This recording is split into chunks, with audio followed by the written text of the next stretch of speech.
who am I kidding? It's always bug season in Texas. And that's why you need Grandeur Pest Solutions in your corner. They're locally owned and operated. They're trained, they're trustworthy, and they have a proven record as they have been in business for almost 10 years. They provide pest control against ants, bed bugs, bees, roaches, fleas, wasps, mosquitoes, rodents, spiders.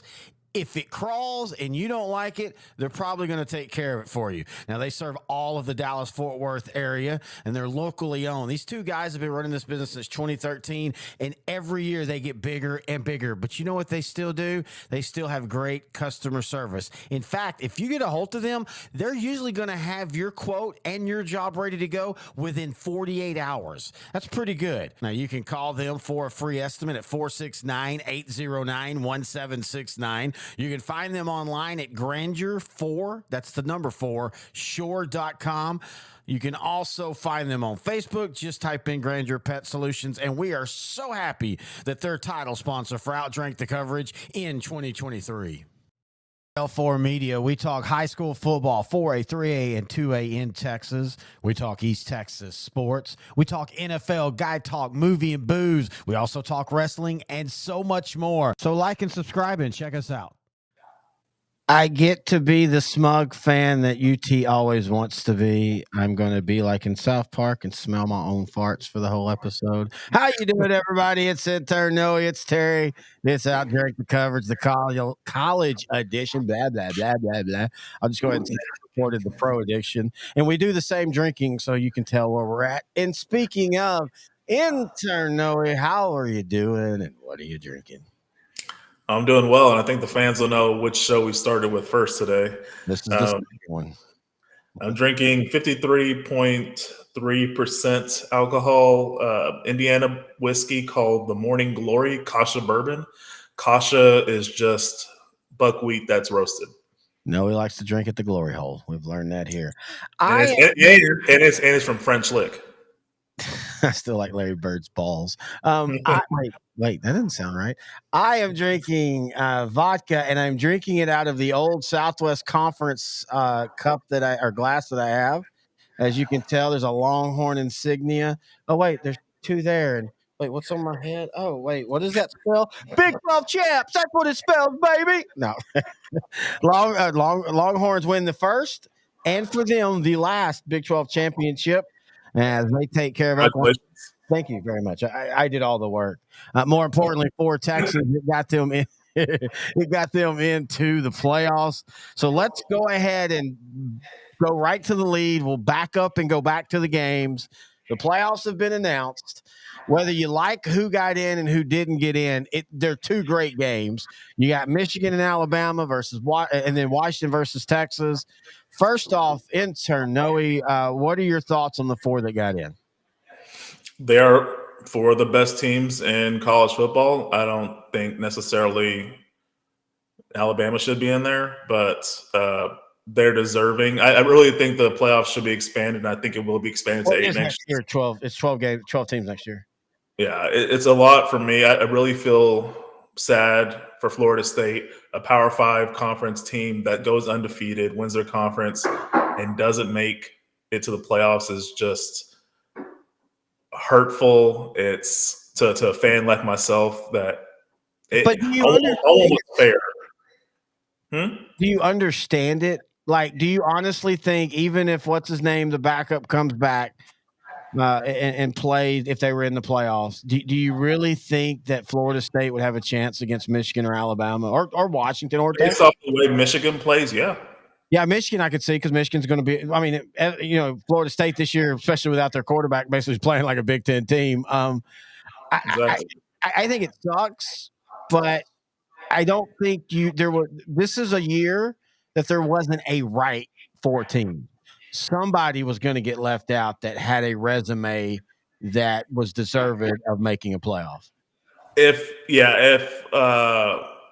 there was one year where there was 8 teams that should be in, this is it. This might have been it. Because right now, number 8's Oregon, and they just had 2 close losses to Washington. Yeah. Go ahead. What are you saying? Number 7, Ohio State, very close loss to Michigan. I mean, if one thing fell their way, it could have been Ohio State playing in the playoffs this year. Georgia, 29-game winning streak snapped, and they're not in the playoffs. Yeah, but I have no problem with that one. I think that's payback for the Alabama, and it's funny because Alabama actually, yeah, and this was actually a closer game. Alabama dominated Georgia in that SEC title game, and yet both of them got in. Look, here's what I was going to say. The last part I was going to say was everything outside of Oregon is like second tier. Missouri, really good season, would but you they're not. want to play Missouri in the first round of the playoffs? I mean, Yeah. that's like Missouri's. No, I'm saying Missouri's a legit team. This is why I want a 12 team. Missouri right now playing. Let's see, they would probably be ranked, let's say 10, so they'd get like what, the 4 seed or the 7 seed. I mean, Missouri versus Ohio State, which is actually going to be the Cotton Bowl. I think that's the Cotton Bowl. I know they're playing each other. I can't remember what bowl that is. It's Cotton Bowl. I think I have it in the notes because Missouri made a big six or a New York 6. Yeah. Now the problem with those bowls is you're not going to get probably the starters and all that. The quarterback for Ohio State's already said he's transferring, so you're going to see Devin Brown at quarterback there. But I'm just saying, I think we're expanding next year to 12 at the right time. Now, does that mean every year there's going to be 12 teams? No, but I mean, go to professional playoffs. Every year there's the bottom team is not always playoff worthy. They're just the one that kind of survived. That will get figured out though, because if you're not worthy, you'll get beaten, and that's it. But I think this year, if there had been a 12, I mean, because let's just say somebody, and I know they're not ranked in the top 12, they're ranked actually really low, but let's say an SMU winning their conference next year carries more weight, and they're in the playoffs. I wouldn't want to play SMU in the playoffs. I know their quarterback's hurt as well, but they've got a freshman quarterback, Kelvin Jennings, who played at South Oak Cliff, won their first state championship. This guy's going to be legit, and SMU's defense is really, really good this year. So I think we're actually at a good place to where the expansion is going to be fun next year. Yeah, I think SMU's moving to the ACC, so they are. they're going to have more of an opportunity to really showcase how far the program's gone since, this year they won their first conference championship since '84, since I was born, so it's pretty big. And just like '84, they paid for their players, but it's legal now. So good job, SMU. Look, I get it. Florida State was unbeaten, but I'm going to contend that they were unbeaten in a conference that of the Power Five still was maybe the 4th or the 5th. It depends. The Pac-12 started out so hot, but at the end of the day, it really was just Washington and Oregon. But like Florida State's overall record, opponents and all that, even with a starting quarterback that's healthy, didn't actually match up. They had the worst opponent's record. They were like 67 wins and 76 losses. And then everybody else their opponents had winning records by a lot. Like, that's the thing that people didn't understand with Texas. It wasn't just beating Alabama. It was the fact that Texas had a top 5 strength of schedule compared to everybody else. Like them in Oregon was like 30th. Texas is like 7th or 6th. Even Florida State was like 35th. Again, Texas had that over them. It come down to Alabama and Georgia, and I get Alabama getting in. They beat the number 1 team that had a 29-game winning streak. That should mean something. I'm not saying Alabama's not deserved, but if you're doing a top 4, I look at Florida State. They beat LSU by 3 touchdowns. A 9-3 LSU team who has a Heisman Trophy front runner at quarterback in Jaden Daniels. And that's a good thing, because I was so on that boat until you start pulling back his numbers, and he's against top 20 teams, top 20 talent. He's not been specifically great.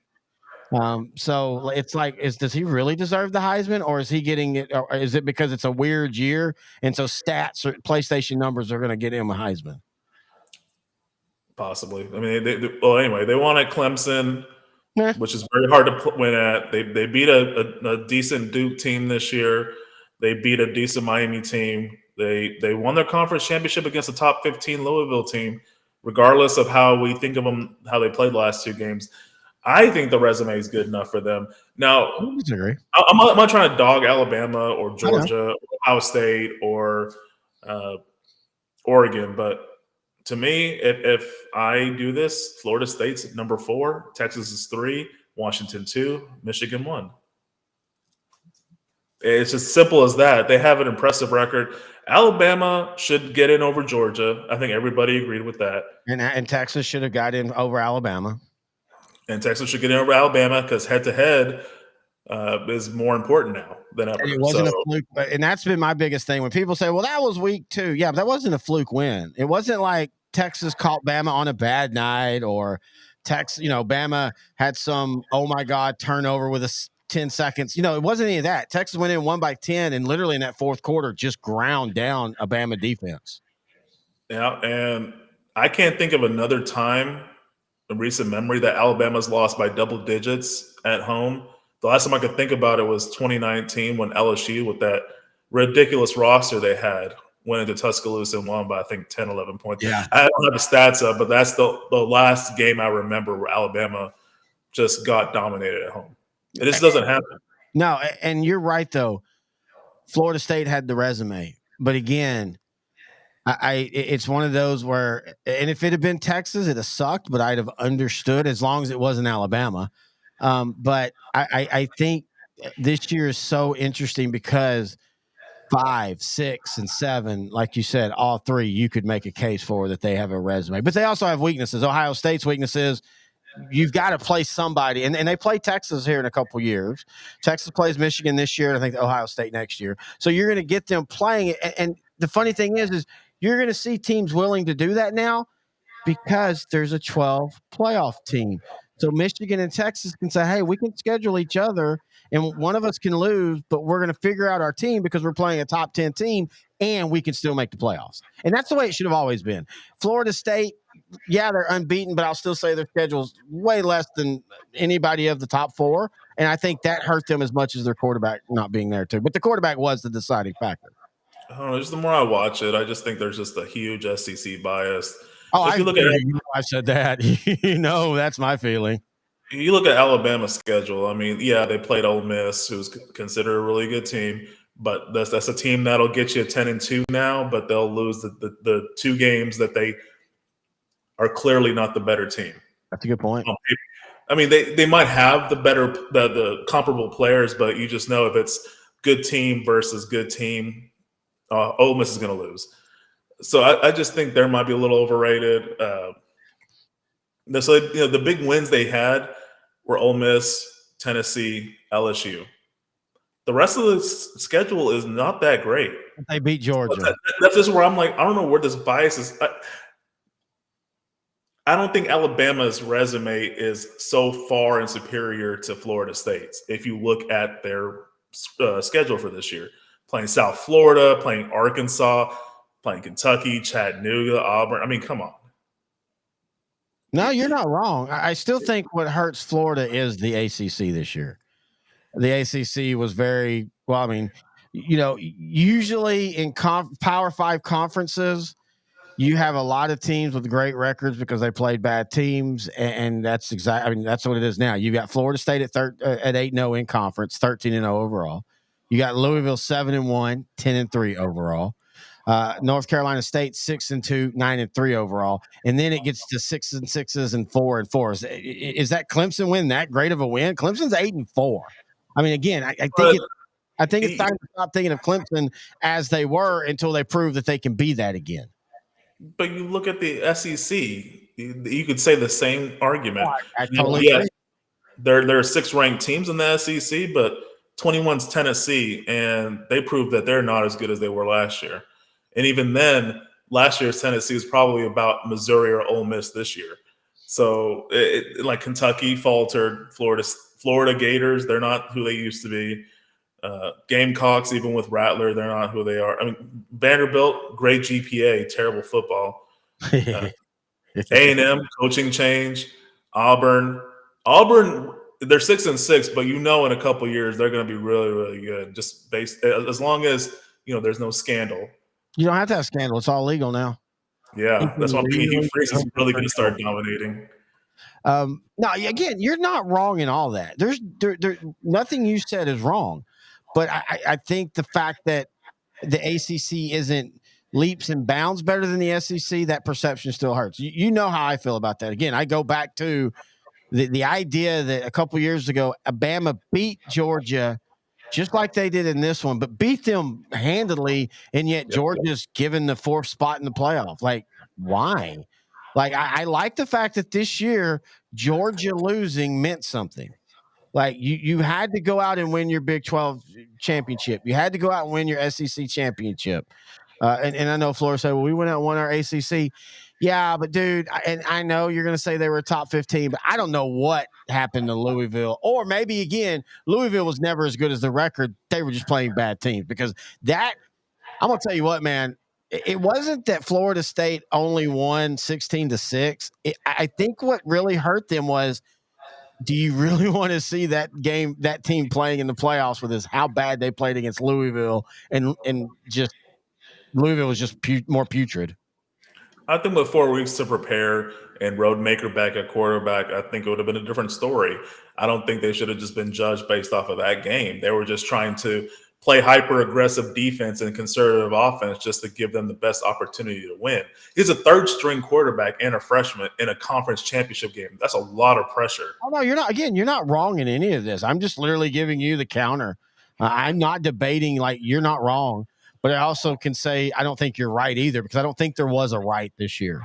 And this is what the 12, it's so fitting that this is the year that it goes to 12 next year, because this is the first year that I think in the last 10 years that you can really say, I can see 12 teams being in the playoffs, and I can see a 10th seed making it to the championship. I can see that. And that's where we're headed. All right, let's go ahead and start getting into the championship games as we've got next. I mean, we can talk that in circles.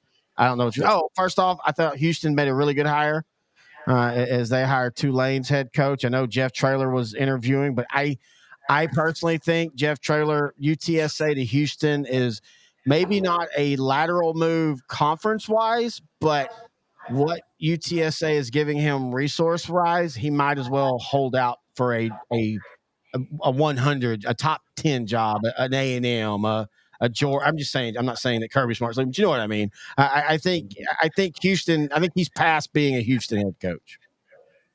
Yeah, I think. Yeah, you're 100% correct. I think Traylor has a great resume, and there'll probably be an SEC job available after next season. I'm not sure which college, or if he would even want to entertain that. But yeah, he's definitely worthy of being in one of the big programs.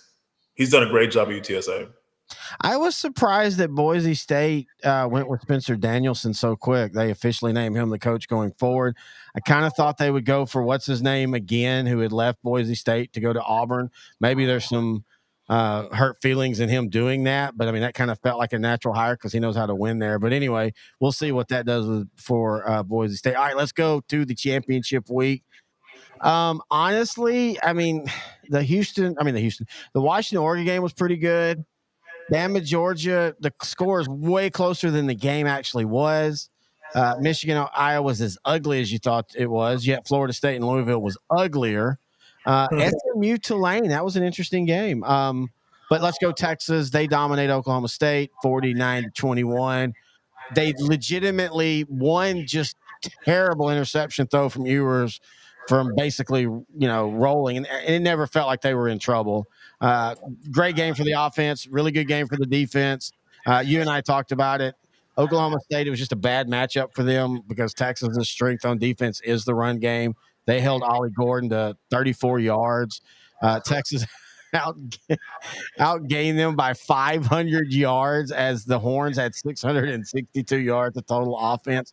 Quinn had broken the passing record in the second quarter of the game as he ends up throwing for over 400 yards. Just a dominant game a great game. I think once they won that game that way, I knew there was no way they were being left out of the top four. Sorry. Not sure what that was. The key to stopping Oklahoma State is making them generate turnovers and stopping Ollie Gordon. Ollie Gordon's the only reason why they're here at this position. That and minimizing the turnovers. And they took care of both of that. It was all she wrote there for Oklahoma State. They had a great comeback season as far as They had the lows of losing a home game to South Alabama, 33-7. We've been harping on that one game this whole season, and they just come back. The only loss they had was to UCF. That was just a throwaway 45-3 loss in Florida. It just seems like an aberration. But like you see what Texas was able to do. It was kudos to every facet of this team. Now, I was praising Bert Auburn last week for the field goals and all the stuff he was making, but he missed one field goal in this game, was 7 for 7 on extra points. They punted once, but it was like 50-yard punt, so it was good. I mean, I'm just trying to look at the rest of this defensive stats. It was just great effort on that side of the ball. Receiving wise, Ewers threw it to 1, 2, 3, 4, 5, 6, 7, 8, 9, 10 different receivers. And at one point, his first 8 passes, 6 of them were to different receivers. That is amazing. And I'll say post game, when I was hearing him talk, very well spoken for a 20-year-old. That's kind of refreshing. Usually they look down, thank God.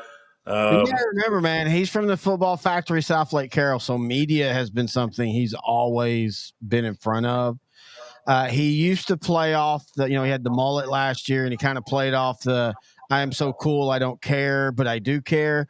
I thought this year he did a good job. He cut the mullet. And again, I'm not one of those that believes he needs to cut the mullet, but I get what he was basically announcing to everybody. Like, I've grown up, been way different. You could see more caring. And that was and I think, I've told you, that was my whole thing about him is, I get to being cool, the cool cucumber, but sometimes if you go too far that way, it looks like you don't care.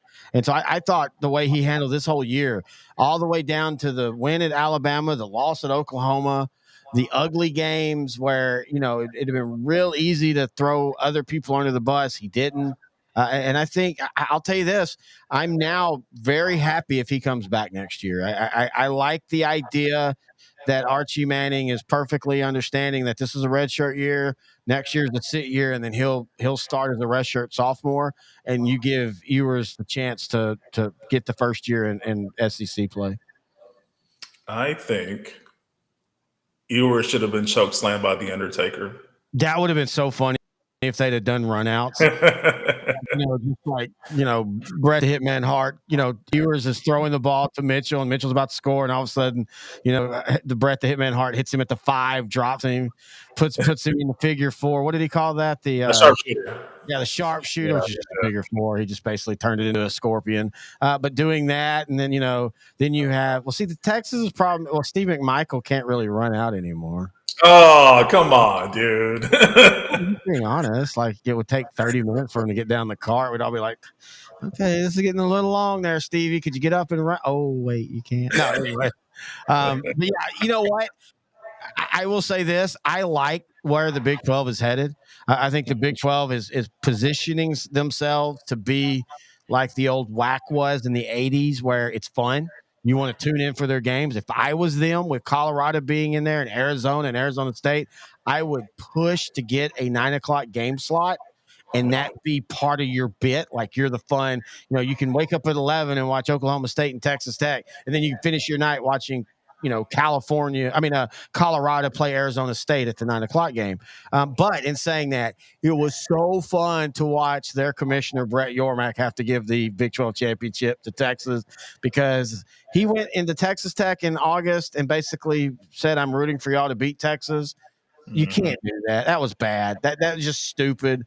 But it gave Texas a rallying cry, so it was kind of fun that way. And I'm not a big this. I'm not big on like, ooh, Texas going in the SEC. I don't give a shit about conferences. I want Texas to go nuclear and beat everybody. If Texas gets knocked out, I ain't rooting for Bama because they're in the same conference. That makes no sense to me. If I could compare this to the NFL, it'd be like us rooting for the Eagles to win a Super Bowl. And go fuck yourself. Exactly. That's my, and you and I have admitted, man, the Eagles over the last 20 years, and even in the 70s, they're a fun team. Ron Jaworski, what's his name? Big, tall wide receiver.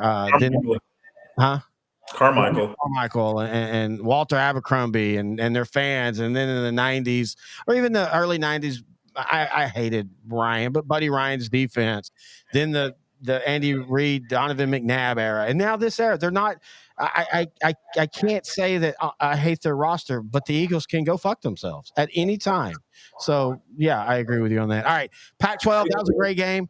Washington holds off Oregon 34-31. This goes to show you after the committee had made a big point of saying why their whole reason why Oregon had jumped Texas was the eye test. That's what the commissioner said last week, the eye test. I think everybody, including me, had Washington losing this game. And yeah, the score was close, but Washington 4 different times had double-digit leads. Let's just go ahead and say it. This was a bad matchup for Oregon this year. Yeah, but if you think about it, going that first game they played, Oregon was ready to play in overtime against Washington, but they just missed a field goal at the end. It was a chip shot field goal almost. I don't know, man. Oregon came back in this game. They were down 10-0 early. They were up at one point 24-20, kind of in control, and then I think that was the one where Bo Nix threw the interception. Yep. And that kind of changed things. And Yep. that was all she wrote, essentially. Michael Penix Jr., probably the best game he's played since the Oregon game. But even then, and maybe, and dude, this is the one thing that's frustrating about you have a month before the games. What Texas sees against Washington now is completely different, but I'm going to go ahead and say it. Penix Jr. has not played well the second half of the season. He hasn't played bad, but he is not. I mean, like even in this game, his stats are good, but there was a couple drives where he just overshot or underthrew receivers when he had plenty of time that forced Washington to punt that kind of kept him into the game. But as you said, it was Bo Nix with a just killer turnover. It really felt like Oregon was about to get to 10 up on them, 10 points up. It was a bad. It was just a bad. It's interceptions are always bad, but that was one of those like you're just like, what are you doing there? Yeah, Washington's defense kind of took them out of their game after that, and Oregon just wasn't the same. They had the long touchdown to close it to 34-31, and that was the end of the game. But I mean, Washington, Penix got a great game. Dylan Johnson was the star of the game, 152 yards rushing, 2 touchdowns. He actually threw for another touchdown as well. Man, this was 2 great games between 2 great teams. And this goes on to what we were talking about earlier. To me, this year, there's 8 teams that legitimately can say they could match up against anyone in the country and win a championship. Unfortunately, we'll have to wait until next year to see that. So, Oregon, but they get a major bowl, major money for the university. So, yeah, let's go ahead and go to the bowls now because Michigan was boring. They won like everybody thought they would. We've already talked Florida State. We've already talked SMU. Hey, Liberty, congratulations. You beat New Mexico. You go undefeated. One of the worst undefeated you've seen in a college. There's a reason why nobody even looked at them at undefeated. But, hey, you get a good bowl. And they play Oregon in the Fiesta Bowl. Yeah, so and we'll see how – and, again, you have to wonder how engaged will some of these teams be. But on paper – we've got some really good bowl games. I will put it to you this way, because we're doing this show, I'm actually going to watch all the bowl games this year that I can. I've gotten out of watching bowl games. I used to watch them all, and I loved them. I thought SMU kind of got screwed in their bowl game, having to get Boston College in the Fenway Bowl. I really thought that they deserved a Texas Bowl or maybe even swing for the fences a Cotton Bowl. But I do like the Cotton Bowl matchup if who plays and all. Missouri, number 9 versus Iowa State, number 7. The Peach Bowl is going to be fun. Ole Miss versus Penn State. Orange Bowl on paper. Neither team should have the excuse they don't want to be there because of the playoffs, because you're trying to prove that you belong, and that's Georgia versus Florida State. That's going to be a fun one, even with Florida State having to play their backup quarterback. Hey, this is going to be in Florida State's state. So they need to go ahead and show up and play and make a case and carry that into next year. They're not going to have Jordan Travis next year, but they can finish the season undefeated. It's a money bowl. There's a reason why these are highlighted and starred every year. Even though it's not for the championship, it's still a big the New Year's Days bowls are still big. And I'll say this, as a Florida State fan, I know this from 2008, you will always be able to what if this season. Because I'm sorry, if you'd have played even with their backup, I know Michigan, blah, blah, blah. I don't think with their backup, I don't think Florida stays within 3 touchdowns of any of the teams that are left in the top 4. Their offense is just so putrid. Their defense was solid, but again, I don't know how good their defense was. I don't know what Louisville was doing in the last 2 weeks. I don't know. I mean, I will admit I didn't watch Louisville all year, but when I looked at them against Kentucky and then against Florida State, I don't understand why they were ranked so high. I've been looking online trying to figure it out. All year, they've been playing great. They've been playing great football. But is it because of who they were playing, though? They played some quality teams during the season, too. I don't really get how Louisville just decided all of a sudden just throw up a clunker against Kentucky. Even though it's a division rival, I don't see how they could just lose like that, you know? But even in that clunker, their quarterback threw for 242 yards, 2 touchdowns. I mean, you know, before this Florida State game, their previous games, they scored 33 against Louisville in the win. They lost to Pittsburgh, but they scored 21. They scored 23 in the shutout of Duke, 34 against Virginia Tech, 31 against Virginia, 38 against Miami, and then 31 in the loss to Kentucky, to 6 against Florida State. And yes, I know Florida State had a solid defense, but Jesus Christ, this defense wasn't just dominating good teams through the year. They were dominating bad teams and doing enough and good, and mainly being turnovers. I don't know. It felt like Louisville was there just to, if you want to talk about, you know, fixing, it felt like Louisville was there just to prop up Florida State. Well, Louisville, their big win was against Notre Dame this year. And that's a good win, but not, I don't think, I think, again, people get caught up in the name. Oh, it's Notre Dame. Notre Dame had a really solid year this year. In fact, I really like what Notre Dame did, but this wasn't Notre Dame of top 5 Notre Dame. And I really thought they were going to be that this year just because they got Sam Hartman, who's 25 years old, but he had a great career. I think it was at Wake Forest. And I was thinking, man, going to one of the top programs in the country consistently year over year with a really good quarterback, I think that would be what gets the Irish over the hump. And they lost a close game to Ohio State. They lost a Louisville game. I'm trying to remember the third loss, but I think it might have been Clemson. But you just never know what's going to happen at the end of the season. Going into the season, I mean, there was, I don't think there's ever been this many undefeated teams left going into the bowls. Right now, there's 4 left. At least there possibly could be 2. Liberty might beat Oregon. Who knows if Bo Nix is even going to play in that game? Yeah, a lot of that just depends on who plays in that game. And that's the one thing about bowls now. You just never really know. All right, so we're going to be doing multiple shows before the playoffs. Grant Goodwin wants to – we're planning something that we're going to do something right probably the week of the playoffs with him to talk about these. But early, a month out, finish up this episode. Who advances to the national championship? Who wins the national championship? Well, Texas, Washington. I think Texas matches up better against Washington, especially negating Dylan Johnson. So I'm going to say Texas goes to the championship. I think they play Michigan. I really think Michigan will shut down Alabama's offense.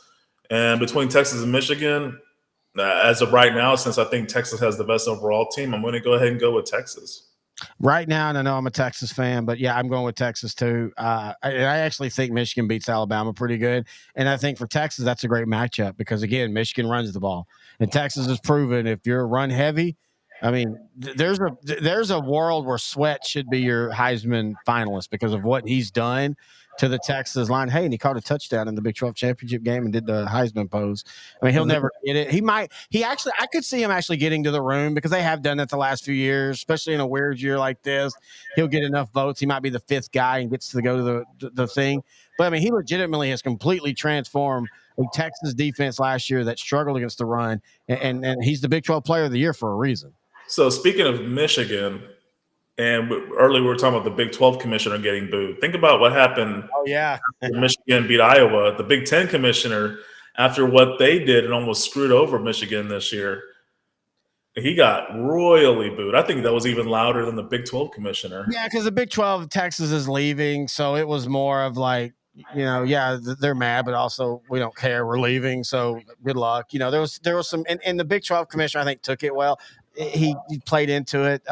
The thing with the Michigan one, you say they got screwed, but the NCAA is going to come down hard on Michigan in 2 years about this. That's how long it takes. Michigan did some really shady shit. Is it bad enough to be that big of a deal? I don't know.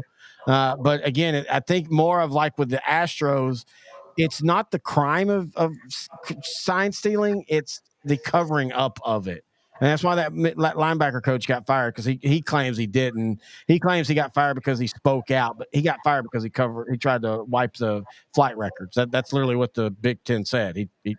So I do think Michigan's going to have their day. It's just nobody's going to care. It's just going to be 3 years from now. Yeah. So yeah, I could definitely see Michigan finally breaking through. This is their third straight year in the playoffs. The first year, 2021, they got blown out in the semifinals. Last year, they had that tough loss to TCU in the semifinals. I think this year they're going to finally get to the final.